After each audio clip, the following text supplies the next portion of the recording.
किसान भाइयों नमस्कार। मिठास बुलेटिन के इस अंक में आप सभी का स्वागत है। आइए नजर डालते हैं गन्ना खबरों पे।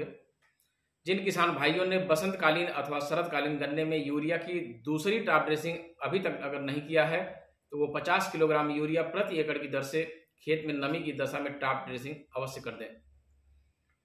मानसून काल अर्थात माह जुलाई, अगस्त एवं सितंबर गन्ने की बढ़वार का सबसे पीक पीरियड होता है। इन महीनों में गन्ना प्रति सप्ताह लगभग 4.9 इंच की दर से बढ़वार करता है, इसलिए इस अवस्था को ग्रैंड ग्रोथ फेज भी हम कहते हैं।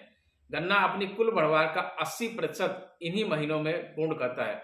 अतः किसान भाई अपने गन्ने की फसल की समय समय पर निगरानी करते रहें तथा कीट एवं रोग के लक्षण दिखाई पड़ने पर उसके तुरंत नियंत्रण करें, क्योंकि यदि उनके नियंत्रण में एक सप्ताह का भी अगर देर हो गया तो गन्ने की लगभग 5 इंच बढ़वार कम हो जाएगी। गन्ने में लाल सड़न रोग के लक्षण इसी समय दिखने प्रारंभ हो जाते हैं, जिसमें अगोले की तीसरी एवं चौथी पत्ती सूखने लगती है तथा धीरे धीरे पूरा अगोला सूख जाता है।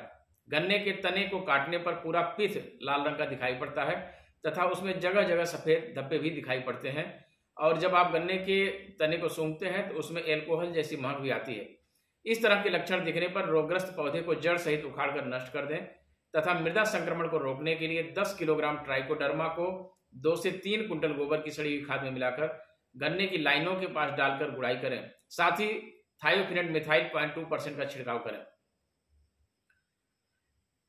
इस समय गन्ने में पोक्का बोइंग रोग का भी लक्षण दिखाई पड़ रहा है, जिसमें गन्ने की पत्तियों में सिकुड़न प्रारंभ होती है तथा सिकुड़न की जगह पे सफेद धब्बे दिखाई पड़ते हैं।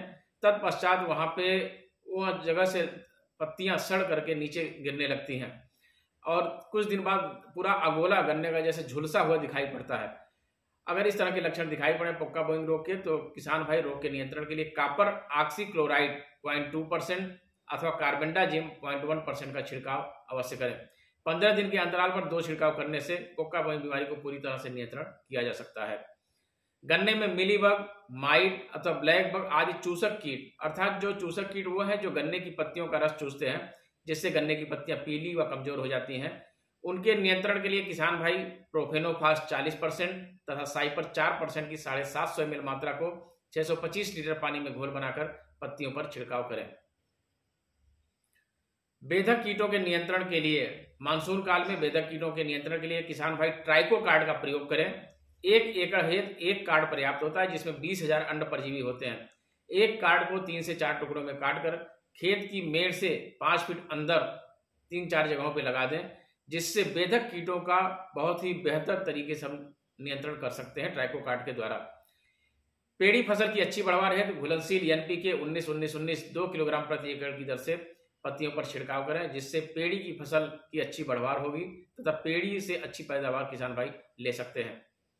जिन किसान भाइयों ने शरदकालीन गन्ने की बुआई के लिए खेत खाली छोड़ रखा है उसमें ढैंचा की बुआई कर दें और ढैंचा की बुआई के बाद 50 से 55 दिन में उसे खेत में ही पलट दें, जिससे मृदा में कार्बनिक उर्वरकों की आपूर्ति होगी तथा हमारी मिट्टी की जो भौतिक दशा है उसमें सुधार होगा। आज के लिए बस इतना ही। अगले एपिसोड के लिए नमस्कार।